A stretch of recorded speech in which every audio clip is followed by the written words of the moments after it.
Bueno, entonces retomando en este segundo video, ya habíamos visto cuáles eran los valores y cómo íbamos a comenzar a generar la pareja ordenada de menos 3 utilizando la función. Entonces me queda menos 3 más 1, menos 3 por menos 3 más 1, me queda 3 por menos 3, menos 9, más 1, eso me da menos 8.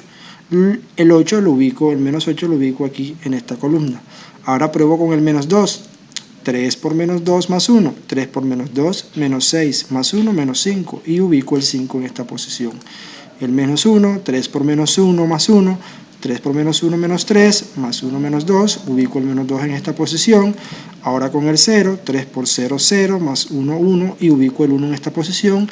Y así sucesivamente voy ubicando los valores a medida que vaya generando los valores de el rango. Recordemos que x, o sea, desde menos 3 a 4 estoy hablando de dominio, y desde menos 8 a 13 estoy hablando de el rango. Ya teniendo las parejas ordenadas, sigo a construir un plano cartesiano y a comenzar a ubicar punto por punto. El primer punto corresponde a la pareja menos 3 en x y menos 8 en y, porque x, que es el dominio, siempre va a ir sobre la línea horizontal, y f de x, que es el rango, siempre va a ir sobre la línea vertical. F de x sobre la vertical y x, que es la variable independiente, sobre la horizontal. Entonces, menos 3 en x, menos 8 en y, aquí está menos 3 en x, menos 8 en y, el punto debería ir ubicado en ese espacio. Ahora la pareja menos 2 en x, menos 5 en y, aquí está menos 2 en x, menos 5 en y, el punto debe ir ahí.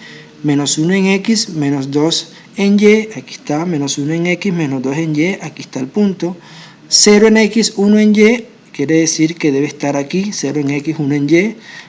1 en x, 4 en y, aquí está el 1 en x, el 4 en y, aquí está en este punto, y así genero los puntos restantes. Por lo último, trazo una línea desde el primer punto hasta el último punto. No necesariamente tienen que ser líneas rectas. Para este caso, esta función nos dio una línea recta. Y se podría decir de que la función es lineal, pero hablaremos de eso, de esos tipos de funciones, en una próxima clase. Esto, jóvenes, es la tercera característica principal que tienen las funciones. Podríamos hacer un resumen. La primera característica, que todos los elementos del conjunto de salida deben estar relacionados con un elemento del conjunto de llegada, aclarando que cada elemento solo puede relacionarse una sola vez.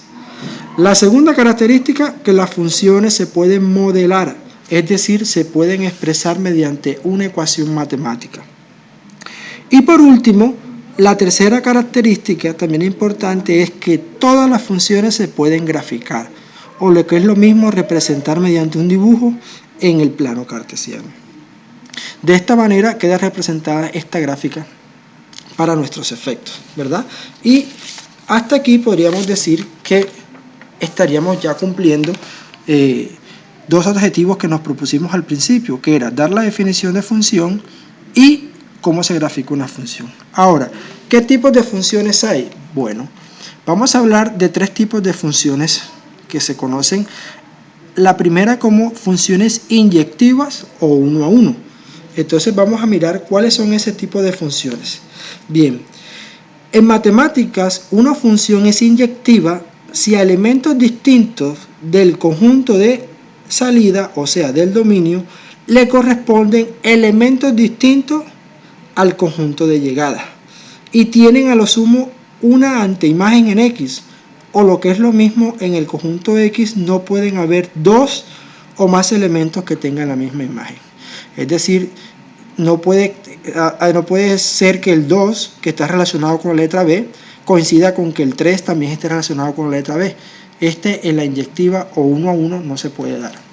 El segundo tipo de funciones es sobreyectiva, o se conoce como uno a muchos. La definición, bien, en matemática una función es sobreyectiva si a cada elemento del conjunto Y le corresponde una imagen como mínimo en el conjunto de llegada. Es decir, que a un elemento de este le corresponde un elemento de este.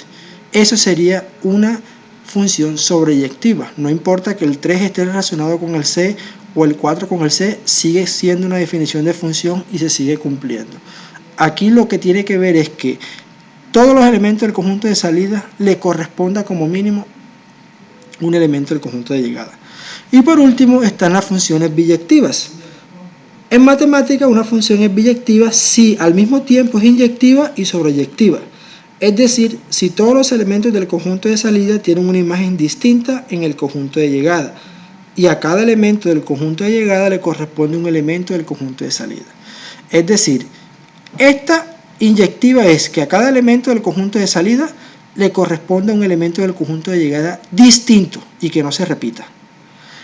Esta de que a cada elemento del conjunto de salida le corresponda un único elemento en el conjunto de llegada, pero no importa que se repita. Por ejemplo, aquí 3 corresponde al C y el 4 le corresponde al C. Esta es sobreyectiva, no cumple la condición de esta porque esta me está diciendo que los elementos de salida deben tener elementos de llegada diferentes. En cambio aquí el 3 comparte con el 4 una misma imagen, pero sigue siendo una función. Y por último la biyectiva es la combinación de las dos. Vemos que aquí cumple esta condición que es que a cada uno de los elementos les corresponda uno distinto y cumple esta condición que dice que a cada uno de los elementos de salida le corresponda un elemento en el conjunto de llegada. Esos son los diferentes tipos de funciones que hay. Hasta aquí esta parte del resumen de esta clase y entonces esperamos que haya sido de utilidad. Puedes repetir el video las veces que quieras para contestar las preguntas que se encuentran en el cuestionario de Fidias y recuerda que debes presentar esa actividad en el día 1. Te invito a que puedes hacer algún comentario si algo que no entendiste o si quieres hacer un aporte con respecto a esto, estás muy invitado a hacerlo. Entonces espero que les haya gustado este video y que puedan sacarle provecho a ello. Nos vemos en la próxima clase, jóvenes.